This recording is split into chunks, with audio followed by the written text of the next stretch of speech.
Hey guys, episode 3 of United Armaments, and today we are going to be talking about the Rock Island Armory 12 gauge AG. Now, I do know that they have a few other models of the 12 gauge. One's called the Carina. I do not know what the other one is called, but this is the AG, and it is chambered in 12 gauge. And for budget shotguns, I'm gonna go ahead and say it. This is probably best one you can buy. It cost me $215. With cash, that was a little bit of a cash discount. But a lot of people shit on Rock Island Armory because they used to be made in the Philippines, and for whatever reason, people think some dude in a mud hut is just assembling these weapons and shipping them out, and they break. But Rock Island Armory has actually been bought out by the Turks, and I know Mossberg is Turkish, and they make some pretty reliable shotguns. The 500 series is used in the military, for breaching and up close, but they usually chop the buttstock off and throw a pistol grip on it. But this actually has some pretty cool features for $215. Some things that some shotguns that actually don't come with. So we'll just go ahead and go back to front here. The coolest thing is this buttstock is completely hollow, and it's just one little screw, so you can throw, like a cleaning kit or whatever you need in there, stuff like that. It does have 2 sling mounts right here, so you can throw a sling on there. There are spacers, and it comes with 2, but you can add or subtract however many you want and make the length of your buttstock shorter or greater. And there's also a nice little cheek weld right here. I don't even know what to call it, but for either if you have your sight on it or if you're trying to make a longer shot, it gives you something to rest your cheek on, and you just tighten that down like so. You can do that. This shotgun does feature a reduced length of pull. Now, what reduced length of pull is just the length that the pump has to travel before you can chamber another round. It is shorter for people with who can't reach out as far. It's just that real simple. On a typical shotgun, it might be farther out. You might have a longer tube. To get that reduced length of pull in there, they did shorten the tube. So this tube holds 5 and one of the chambers, so you can get 6 shells out of this.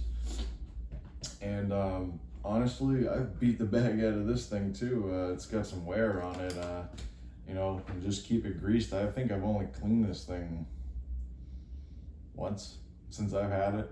And it's not a gas system, so you're not relying on gas to cycle a new round or whatever, but that's just from cleaning it once.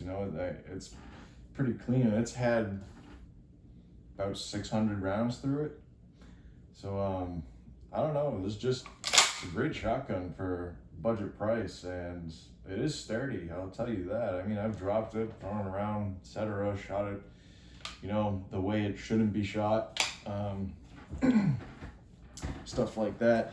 But one of the cooler things is I noticed they're starting to get a little tactical with it. There are some, I wouldn't even call them serrations here, but instead of it being smooth, they added some ridges, and what that does is that actually takes away from the shine of the weapon, so it doesn't glisten in the sunlight. And I know that black sticks out in nature like a motherfucker, so that's why a lot of people paint their weapons. But the fact that it comes, not very glossy and stuff like that, for $215, and they're starting to think about, everything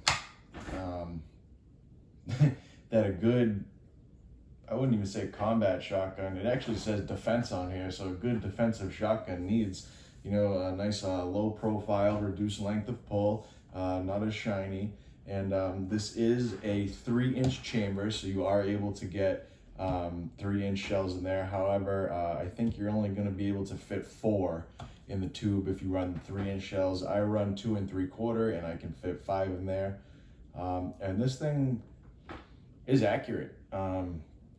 It only comes with a rib on the end here, just like most shotguns. And the cool part about this is when you buy this, in the box, there is a little black box inside of there, and it comes with a full choke, a modified choke, and another one in case you need to run slugs or birdshot or buckshot and try and make those longer shots. I noticed with the full choke that I am able to accurately hit targets about 100 yards, even a little bit longer with double-aught buck. And double-aught buck through this thing feels nice. It does have a little bit of a shorter barrel. I know most hunting shotguns or Remingtons, stuff like that with wood furniture, they have, 20-inch barrel, 24-inch barrel. You're not going to get as much recoil. This thing does recoil pretty well. It doesn't kick like a mule. I don't know why people think shotguns kick so bad. The slugs do kick a little bad, but for the double-aught buck, I think your pellets only traveling at 1250 FPS, so that is actually not much faster than a 9mm. So just for the price and the features that come with this, it's not going to have a lot of features. It's a shotgun. I mean, shotguns do what shotguns do. They're just fucking awesome and they destroy shit. And this is perfect if you need to destroy shit, because $215, you can't beat it. And it's lightweight. And I do say that this the polymer that it's made out of is pretty fucking tough. This is actually one of my favorites, and it's real simple to take apart. And if you really want to get more ammo out of it, they did leave you some room right here to put a tube extension on, and all you would have to do is, buy your tube extension, replace the spring on the inside, and you just twist this cap off, put the tube extension on, and that's really about it. I mean, there's not much to say other than it's a great shotgun. I know this is going to be a little bit of a short video, but I just wanted to show her off because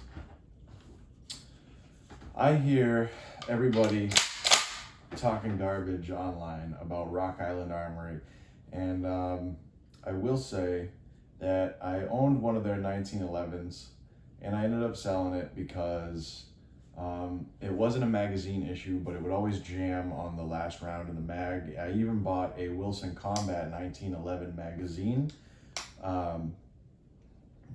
to try and see if it was a spring issue, if it wasn't enough, if it wasn't feeding the round in correctly, but it wasn't. It was just the weapon. Their pistols, they're all right, but these shotguns, I mean, like I said, I like my stuff rugged and reliable, and I have beat the shit out of this too. But if you guys are looking for a good budget shotgun, this is the one. This is the one, because you're going to be buying a 12 gauge for the same price you can buy a high point for, and it does its job very well. You are able to put a sight on it if you needed to. I don't think you really need it unless you're running slugs and hunting with it. I know Massachusetts is one of those states where you can't rifle hunt, so people run slugs through their shotguns with a nice sight on it. I'm in New Hampshire, so I don't need that. And this shotgun is, mainly for, I like to take shit to the range and destroy it, or for home defense if, whatever I need it for. But honestly, if you're gonna worry about buying the Rock Island Armory brand, worry more about their pistols. Their shotguns are on point. They're taking a lot of stuff from Mossberg and just trying to copy it, I guess you could say. But I mean, whatever they're doing, it works. And it's just a great shotgun. Don't know what else to say. I am going to be making videos. I will be getting ballistic gel dummies from Ballistic Dummy Lab. And I'll probably be testing out some 9mm, some hollow points, and then we can bring this bad Larry out and blow it to bits. See what slugs do and stuff like that. I don't have any slow-mo cameras, but it'll still be awesome to see what the Rock Island Armory can do to a flesh-like consistency on a human torso. It's just fun. And the other part about this is I know some shotguns are hard to do it on, but if you wanted to be cool like fucking Arnold Schwarzenegger, yeah, oh shit.